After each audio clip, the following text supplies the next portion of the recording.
খোঁজে প্রকাশিত হলো, জীবনের খোঁজে প্রকাশিত হলো, মূল্যবানের খোঁজে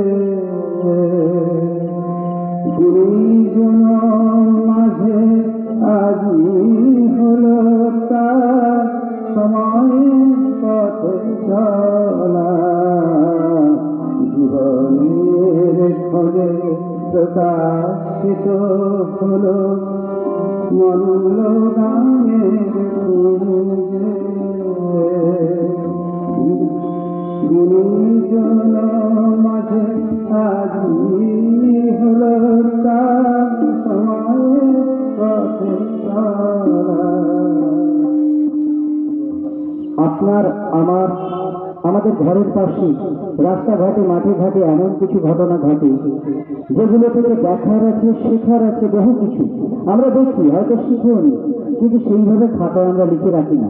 লিখে রাখলে সবার জীবনে অনেক অনেক উপন্যাস ছড়িয়ে আছে।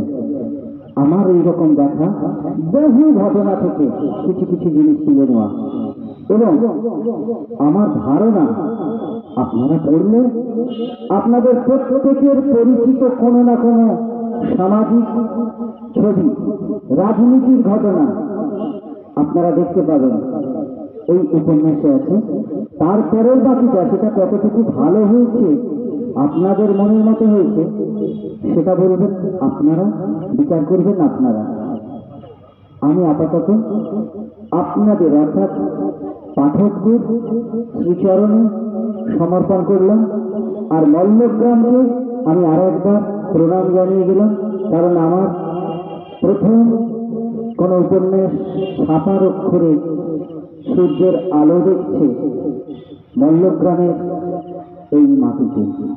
মল্লগ্রাম আমার আর এক মা, কলমাস আমার জন্মভূমি মা, মল্লগ্রাম সেই অর্থে আর এক মা। সবাইকে প্রণাম, মল্লগ্রামের মাটিকে আমার প্রণাম।